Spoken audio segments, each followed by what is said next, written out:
hello and welcome to another episode of the Stogie video review. And this is actually take number 2. I was outside. It's gorgeous out. Really wanted to take advantage of the day, but I had like I don't know, 45 seconds to a minute into the clip, and my neighbor, their children, who are very cool kids, very well behaved, decided to come out and start screaming for her dad. And I thought, well, you know what, this isn't quite cigar TV material. So I cut the camera off and headed back inside. So at any rate, later on in the video you might actually see me back outside again, depending on whether or not it quiets down. Right now the younger kids are out playing, and I don't know, I'm kind of hoping bedtime comes real soon tonight. But at any rate, I am smoking the Cuesta Centro Fino Sungrown, and this is a product of J.C. Newman, the J.C. Newman Cigar Company. And the Centro Fino part of the name is in reference to the portion of the tobacco plant where the leaves come from that make up the filler, and those are the fine center, quote, part of the tobacco which yields the leaves for the cigar. The Cortez Vitola, which is what this is, I think it's basically a Corona Gorda. It's a 58 by 5.5, and the Cortez come in the glass tubes. Just kind of cross-referencing my notes here.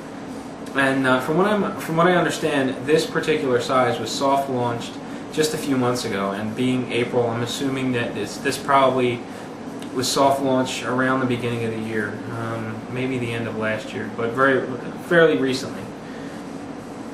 And this cigar is crafted by, or crafted in the Dominican Republic by Tabacalera Fuente. The tobacco blend was created by Carlos Fuente Sr. and Rich Dolak. Now, Rich Dolak is the Vice President of Operations for J.C. Newman. The wrapper is an Ecuadorian sun-grown leaf from the Oliva tobacco family, and the Oliva tobacco family is in Nicaragua, and they're not to be confused with the Oliva family of cigars, which is also in Nicaragua, but totally different companies. The Oliva family of cigars is the one that makes the Series B, the G, the O, the Special S, all those. And the Oliva Tobacco Company are a very large leaf manufacturer, or leaf producers. I could be wrong on this one. I'm pretty sure that the Oliva Tobacco family provides the leaf for the Ashton VSG and several other, upper echelon cigars, as far as the price point goes, and the premium cigars, or the upper level of the premium cigars. And but anyway, don't get the two confused. They are not the same company. And these are grown in the Clavado region of Ecuador. That's right. And both the binder and filler are comprised of tobacco from the Dominican Republic. And an interesting quote that I received is as follows. In 1895, Julius Caesar Newman hand-rolled his first 500 cigars for the family grocer in Cleveland, Ohio. 130 years and 4 generations later, J.C. Newman Cigar Company is America's oldest family-owned premium cigar maker, headquartered in the historic 1910 cigar factory in Tampa's Ybor City district. The Newman family is partnered in making and distributing many of the world's finest cigars, and they are partnered with obviously Fuente. But at any rate, you've got plenty of information on this cigar, so it's probably long overdue that I actually light it and kind of get into the whole characteristics of the cigar. As I mentioned, glass tube, everything is on the tube, the cigar is naked. And, right off the bat, the cigar looks great. It just looks very, very nice. It looks great. Feels good too. It's about average, or about medium, I should say. Not hard, not soft. It feels very consistent head to foot. Fairly thin veins. A very mild aroma to it. I don't know. It looks great. I don't know how else to say it. But I'm all out of whack because I started off outside. I don't know where my cutters are and whatnot. Just grab the old faithful polio.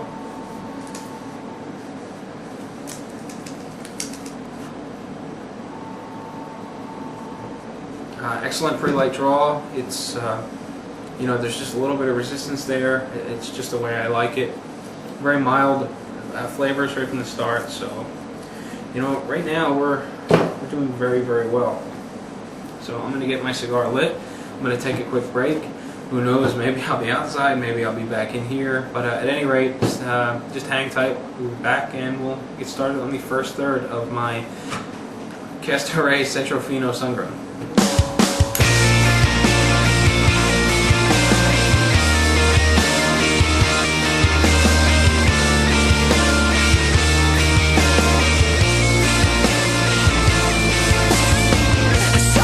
On the bumper of a car, and I swear it looked like it had been through hell.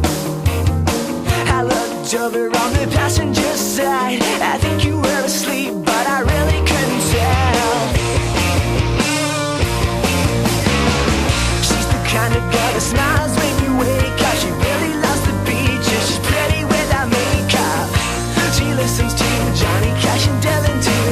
I'm glad I found you. I'm so glad I found you.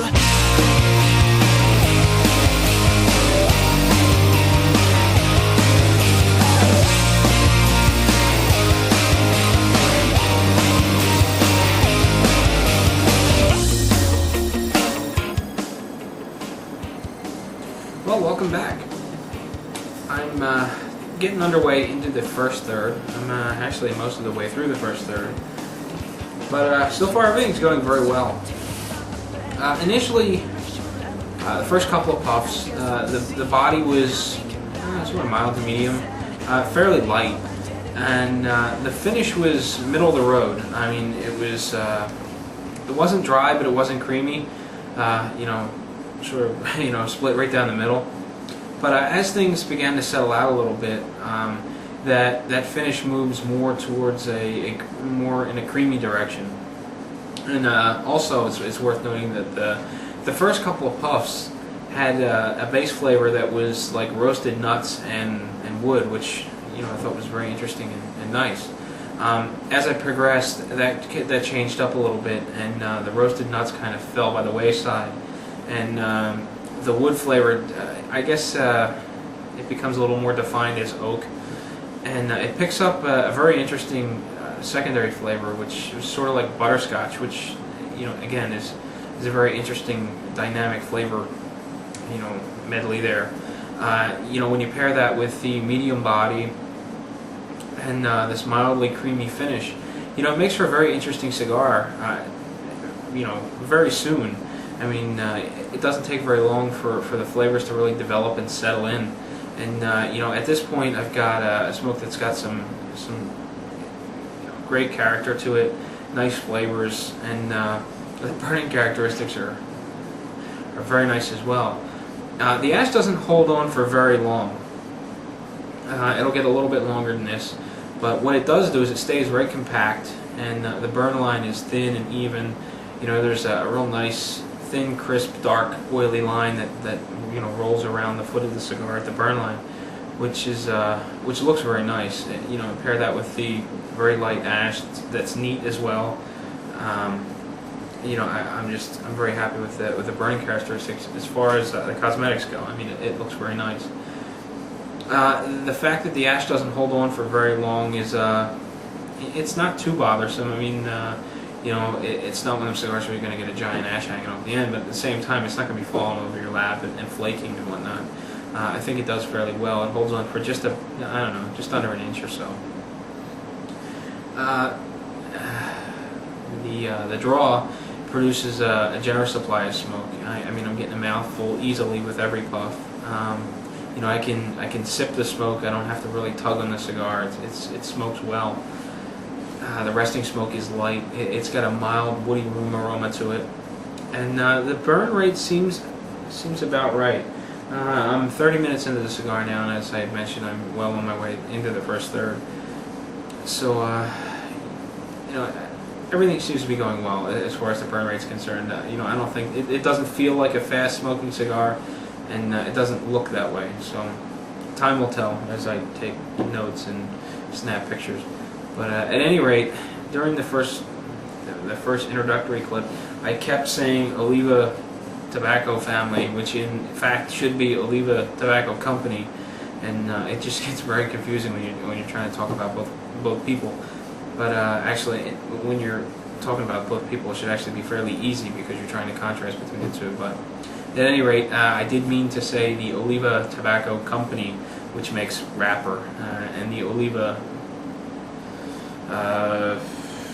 family of cigars. I didn't want to get that wrong. They're the ones that produce the Series G, O and V, and all the other cigars. But again, two different companies, very similar names, easy to get confused. But at any rate, my Cuesta Sungrown Centro Fino is smoking very well. And with that said, I'm going to head outside for a few more minutes, relax a little bit, and if it's quiet enough, maybe I'll fire up the camera out there. But at any rate, sit tight, I'll be right back, and we'll get started on the second third.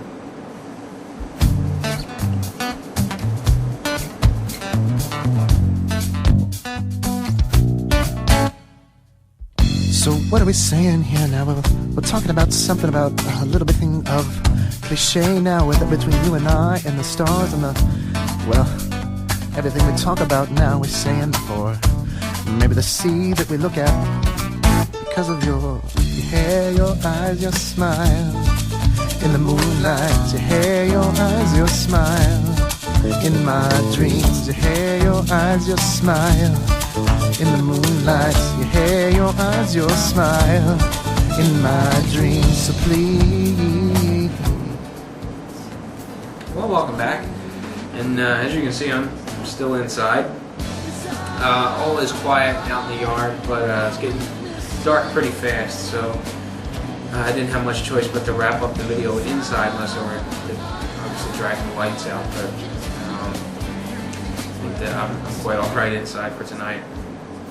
I'm into the second third now. Most people would think this is the final third, and well, there's absolutely nothing wrong with that. I'm a little behind, but I'm definitely going to be smoking the cigar much further than this. So we'll just, for argument's sake, we're going to call this the second third. And very much like the first, I'm happy with it. The draw is, I guess the word is deliberate. It's got a little bit of resistance, but at the same time it's free, and it puts off a very generous supply of smoke. It's easy to get through your sinuses, blow smoke rings. It's very dense, and it's got a very creamy, well, not a very creamy, but it's got a nice creamy texture to it that goes along well with the medium body. And read in a few places that this cigar was medium to full. But I really think this is more along the lines of medium. But I've got a little bit more cigar left to develop. But I really don't foresee it getting a whole lot more full than it is right now. And it's, I don't know, about medium. The ash is still light in color. It's nice and compact. Every time it drops off into the ashtray, there's a nice cone shape to it, so everything is burning just as it should. The ash still drops off at about an inch. It doesn't get longer than that. If you do let it get longer than that, it will just abruptly drop, on your lap, or in my case, onto the table directly in front of me. But it really hasn't become too much of a problem. I just look at it and I'm aware that, if I don't knock it off at about the 1 inch mark, it's most likely just going to end up on the table. So, I just simply keep an eye on it. It hasn't been flaking or making a mess or anything like that. Just as long as I keep an eye on it. As I mentioned, the body is medium, the finish is creamy, and the primary flavor is still this nice oak flavor. And I'm getting, as a secondary flavor, I'm getting a lot of this natural Dominican tobacco, and I don't know I'm not quite sure how to describe a natural Dominican tobacco, but there's a consistency between all of the Dominican cigars I've smoked so far, in that they all have a very similar flavor, which I think is common to the tobacco.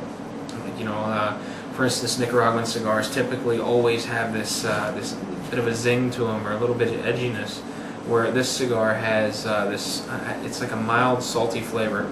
And really, I'm not one to really care for salt flavors, but this is doing pretty well. I'm getting the heavier oak flavors are sort of washing out this salt flavor. Now the secondary flavors are sort of like a salted nut and this just straight up Dominican tobacco flavor.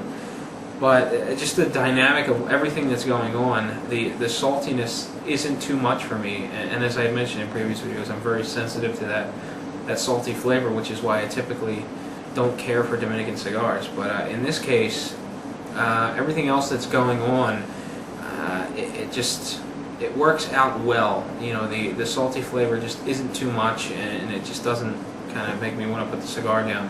I mean, the flavors are nice, they're delicate, and I'm just really enjoying this whole thing that's going on.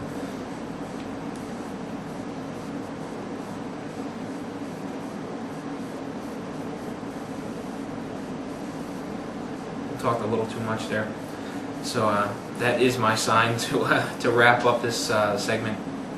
This is the second third. Sit tight. Take a look at a couple of photographs, listen to a little music courtesy of podshow.com, and I'll be right back. We'll wrap up the final third, and I'll let you be on your way.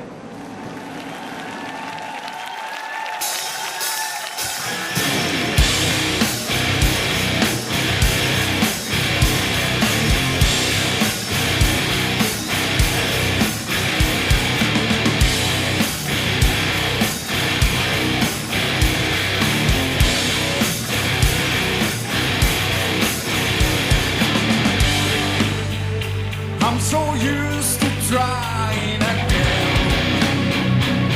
Hey!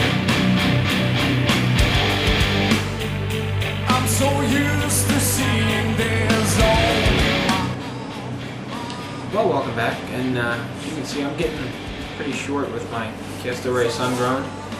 I'm about an inch long now, maybe a little bit longer. And well, you know, I'm still enjoying the cigar. Shortly after I turned the camera off, and you know, I got further into the final third, there was a dramatic change as far as the body and flavors went. Now, where I had read that the cigar is more of a medium to full type of blend, that really picked up. You know, when I don't know, about 2 inches, 2.5 inches, something like that. There was an abrupt change from this medium body up to, there was a considerable step, you know, and then I hit that medium to full, and it was like a light switch. All of a sudden, you know, the body kicked up. The flavors went from being sort of delicate to being much fuller and, I don't know, more of like rough around the edges, but not in a bad way. The oak flavor that, I don't know, I keep thinking of it as sort of a delicate flavor. It turned to a very heavy Dominican tobacco flavor, and as I mentioned, it's got a very distinct taste, at least to my palate. And while it has a salty component to it, it wasn't overly salty, and it didn't overwhelm me, especially for a person that's very sensitive to that sort of flavor. Everything else that went along with it complemented it fairly well.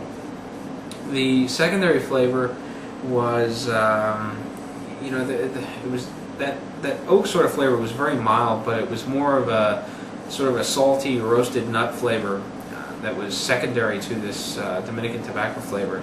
And all in all, while it sounds like there's a whole lot of salt in there, it was smooth and nice. The finish wasn't quite as creamy as it was earlier. That seemed to get a little heavier, dried out just a bit, but it remained smooth, and the cigar smoked very well. I mean, the flavor change wasn't so abrupt that it kind of, you know, knocked me out of my chair. You know, it was. I kind of saw it coming, and then all of a sudden it was there. But it was a very quick transition, and it wasn't a bad one at all. You know, it really doesn't overwhelm you. As far as the burning characteristics go, the ash is still firm. It still drops off at about an inch. The only downside to the cigar now, which is common among cigars this size, is it gets very hot very fast. So I really need to slow down between puffs, which is, you know, completely acceptable, especially when the cigar gets this short. It's just something that happens. There's really no way around it. 48 ring cigar is just not going to stay cool puffing on it regularly when it gets this short. So regardless of what cigar I would be smoking it, it would get hot. So there really isn't a big downside.